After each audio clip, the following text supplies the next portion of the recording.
Hello, bachcho. Let's read this question. So this question says, two charge sphere having radii A and B are joined with a wire. Then the ratio of the electric field EA to the AB on their respective surfaces is. ठीक है, आपको यहाँ पर क्या बताना है? आपको यहाँ पर बच्चों रेशियोज ऑफ इलेक्ट्रिक फील्ड बताना है। ठीक है, तो इस क्वेश्चन का की कॉन्सेप्ट आप बच्चों क्या लिख लीजिए, the key concept of this question. Electric field का आपको रेशियो बताना है on the surfaces, respective surfaces पूछा गया है ना।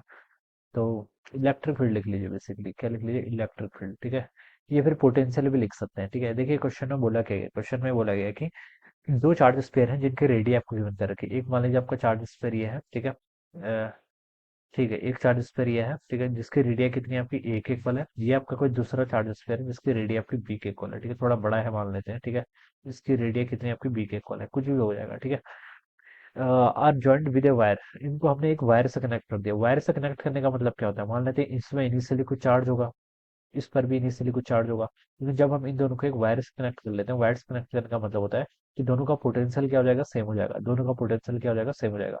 दोनों का पोटेंशियल अगर सेम हो गया तो इसका पोटेंशियल मान लीजिए, इस पर पोटेंशियल कितना होगा, इस पर पोटेंशियल वीए है, इस पर पोटेंशियल आपका वीबी है, दोनों पोटेंशियल सेम हो जाएंगे। ठीक है, तो वीए का पोटेंशियल देखिए कितना होगा।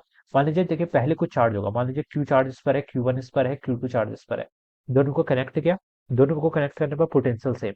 पोटेंशियल सेम कब होगा, जब दोनों के बीच में कुछ चार्ज का फ्लो होगा, ऑब्वियस सी बात है, चार्ज का फ्लो होगा। ठीक है, और मान लीजिए फाइनल इसके पास चार्ज आपका क्यू ए हो गया और इसके पास चार्ज आपका क्यू बी हो गया। ठीक है, अब मैं यहाँ से क्या लिख सकता हूँ, देखिए पोटेंशियल दोनों का सेम है। इस पर चार्ज क्यू ए है, पोटेंशियल किसके इक्वल होता है, कंडक्टर का, के क्यू बाई आर के इक्वल। ठीक है, के टाइम्स क्यू, क्यू की तरह इस पर charge Q A divided by इसके रेडियस, रेडियस इसकी ए के इक्वल है, इज इक्वल टू बी वाले स्पेयर की बात करें। ठीक है, इस पर आपका चार्ज फाइनली कितना हो गया, क्यू बी के इक्वल, इसकी रेडियस कितनी, बी के इक्वल। तो ये कंडीशन आपकी यहाँ आ जाएगी, दोनों का पोटेंशियल सेम हो जाएगा, तो के से के कैंसिल। तो आपको ये पता चल गया कि Q A divided by Q B, ये किसके इक्वल होगा, अपने यहाँ से ए बाई बी के इक्वल हो जाएगा। ठीक है, तो ये अपने चार्जेस के रेशियो तो यहाँ से फाइंड आउट कर लिए। ठीक है, हमसे ये नहीं पूछा, लेकिन हमसे पूछा ratio of electric field E A and E B, ये पूछ रखा है। ठीक है, अब देखिए चार्ज कंडक्टर के कारण ऑन द सरफेस पूछा ना, सरफेस पर कितना पोटेंशियल होता है।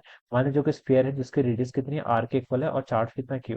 तो उसके सरफेस पे इलेक्ट्रिक फील्ड होता है आपका Q divided by 4 pi epsilon naught by R square. ये फॉर्मूला होता है। ठीक है, तो देखिए मैं लिख सकता हूँ कि ए के सरफेस पर आपका यहाँ पर कितना इलेक्ट्रिक फील्ड होगा, इसको मैं लिख सकता हूँ, इस पर चार्ज जितना है क्यू ए डिवाइडेड बाय आपका 4 pi epsilon not times radius का स्क्वायर। इसके रेडियस ए के इक्वल है तो ए का स्क्वायर कर लीजिए। ठीक है, अब बी की बात करूं मैं, बी के सरफेस पे कितना पोटेंशियल होगा, देखिए इलेक्ट्रिक फील्ड होगा, sorry, Q B divided by कितना हो जाएगा आपका 4 पाई एप्सिलॉन नॉट, और इसकी रेडियस बी है तो यहाँ पर बी का स्क्वायर हो जाएगा। ठीक है, ये है। आपको रेशियो बताना है किस किसके यहाँ पर, ई ए और ई बी का, ई ए और ई बी का बच्चों अगर आपको यहाँ पर से रेशियो बताना है, तो देखिए 4 पाई एप्सिलॉन नॉट से 4 पाई एप्सिलॉन नॉट कैंसिल। ठीक है, क्यू ए यहाँ पर हो जाएगा और क्यू बी यहाँ पर हो जाएगा। ठीक है, और ये आपका बी बाई ए का होल स्क्वायर, ये वैल्यू यहाँ से इतनी हो जाएगी। ठीक है, अब Q A by Q B को मैं क्या लिख सकता हूँ, ए बाई बी के इक्वल लिख सकता हूँ। तो ये टर्म हो जाएगी आपकी ए बाई बी, और यहाँ से आपका बी बाई ए का कितना, होल स्क्वायर हो जाएगा। तो एक बी से आपका एक ए कट जाएगा, ए से आपका ए कैंसिल हो जाएगा, तो यहाँ पर कितना आ गया आपका बी बाई ए का इक्वल हो जाएगा। तो this should be the answer of this question. ये क्या होना चाहिए, ए स्क्वायर था ना दोनों का। ठीक है, एक स्क्वायर से एक स्क्वायर कट गया, यहाँ से ये स्क्वायर अगेन कट गया, तो बी बाई ए इसका आंसर आएगा। तो जो सेकंड ऑप्शन है बच्चों वो क्या हो जाएगा इसका right answer. Alright, so this is how we will solve this problem. So I hope you all understood this concept. All the best and thank you so much.